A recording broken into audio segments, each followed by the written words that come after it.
Hello, উটিতে আজকে আমাদের second day. সকাল সকাল কিন্তু রেডি হয়ে গেছি। রেডি হয়ে সকালে ব্রেকফাস্ট করে আমরা একটা গাড়ি আমাদের হোটেল থেকে বুক করাই ছিল, সেটা আমরা বুক করে দেন আমরা চলে যাচ্ছি আলাদা সব স্পটে। তো এখানে আমরা ফার্স্টে যাব হচ্ছে পাইন ফরেস্টে। তো আমরা চলে এসেছি। এখানে কিন্তু এখন খুব একটা ঠান্ডা ছিল না, বাট ওই হাওয়া ছিল, একটা ঠান্ডা ঠান্ডা বেশ আমেজ ছিল। তো সেখানে আমরা ওয়েট করছি। দেখো গেটের ওপর উঠে গেছে আরুষি, কতক্ষণে নিচে নামবে। আরুষি ভাবে টিকিট কাউন্টার থেকে টিকিট কাটছে। তো ভেতরে ঢুকে এত সুন্দর লাগলো, এত বড়, মানে প্রচুরটা এরিয়া জুড়ে একটা পাইন ফরেস্ট, যেটা দেখে মনে হচ্ছে যে ফটো তোলাই শেষ হচ্ছে না। আমরা এত ফটো সেশন করেছি ওখানে, তো খুব ভালো লাগছিলো বসে থাকতে। তো দেখতে থাকো, নেক্সট ডে আবার বলছি।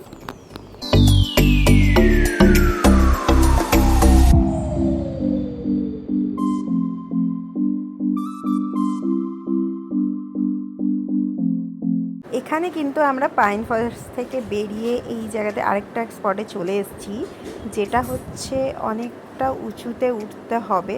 এখানে এসে আমরা অনেকটা দোনমনতায় পড়ে গেছি যে এখানে আমরা সেই সিঁড়ি বেয়ে ওপরে উঠতে পারবো কি না। তো কারণ হচ্ছে পাইন ফরেস্টে আমরা নিচে নামার সময় তো নেমে গেছিলাম, ওঠার সময় ভীষণ কষ্ট হয়েছিল কারণ অনেকটা উঁচু ছিল। তারপর সেখান থেকে আমরা বেরিয়েও এলাম, বেরিয়ে গিয়ে আমরা নেক্সট ডেস্টিনেশনে যাব। তো দেখতে থাকো।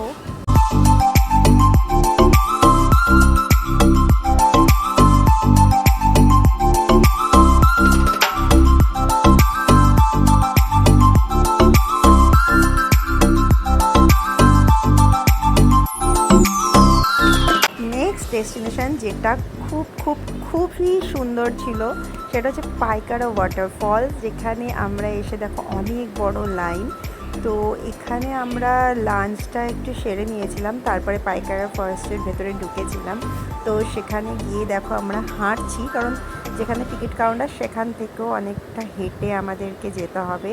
চারিদিকে তো পাথরের পাহাড়, প্লাস মানে এত সুন্দর সবুজ চারিদিকটা, এত সুন্দর লাগছিল। তারপর ফাইনালি ওয়াটারফলসটা দেখে আমরা জাস্ট পাগল, এত সুন্দর লাগছিল, মনে হচ্ছে নিচে নেমে যায়, বাট ওখানে নিচে নামার কোনো আমাদের পারমিশন ছিল না। খুব এনজয় করেছি। নেক্সট ব্লগে দেখতে থেকো। আজকে আমাদের ভিডিও এইটুকু, টাটা।